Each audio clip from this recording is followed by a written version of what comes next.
Daily use చేసే shampoo వల్ల hair fall, hair damage అవుతుంది తెలుసా? వీడియోని ఎండ్ వరకు స్కిప్ చేయకుండా చూడండి, మీకే క్లారిటీ వస్తుంది. షాంపూ కొనేటప్పుడు స్మెల్ బాగుంది, ఫోమ్ ఎక్కువగా వస్తుంది, సెలబ్రిటీ యాడ్ అని కొనేస్తాం. కానీ షాంపూలో ఉన్న ఇంగ్రీడియంట్స్ మీ స్కాల్ప్కి సెట్ అవుతాయా లేదా అని ఎప్పుడైనా ఆలోచించారా? చాలా షాంపూస్లో సల్ఫేట్స్ ఉంటాయి. ఇవి స్ట్రాంగ్ క్లెన్సర్స్, డర్ట్ని రిమూవ్ చేస్తాయి.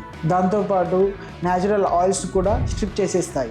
దానివల్ల డ్రై స్కాల్ప్, ఫ్రిజ్, బ్రేకేజ్ అవుతాయి. ఇంకా parabens, artificial fragrance, sensitive scalp ఉంటే dandruff, itching, hair fall increase అయ్యేలా చేస్తాయి. ఒక్కొక్కరికి ఒక్కొక్క టైప్ ఆఫ్ హెయిర్ ఉంటుంది. ప్రతి హెయిర్ టైప్కి సెపరేట్ ఫార్ములేషన్ కావాలి. మీరు అబ్జర్వ్ చేస్తే షాంపూ చేంజ్ చేసిన 2 to 3 వీక్స్లో హెయిర్ టెక్స్చర్ చేంజ్ అవుతుంది. సో యాడ్స్ని బ్లైండ్గా ఫాలో అవ్వకుండా స్కాల్ప్ కండిషన్ని కన్సిడర్ చేయాలి. If you are experiencing excessive hair fall, dryness, itching or sudden texture change, guess work వద్దు. H&F క్లినిక్స్లో మీ స్కాల్ప్ ఎనాలిసిస్ చేసి మీ హెయిర్ టైప్కి కరెక్ట్ మెడికల్ గ్రేడ్ ప్రొడక్ట్స్ని సజెస్ట్ చేస్తారు. రూట్ కాజ్ని ఐడెంటిఫై చేసి ట్రీట్మెంట్ ప్లాన్ ఇవ్వడం జరుగుతుంది. So why wait? Book your consultation now.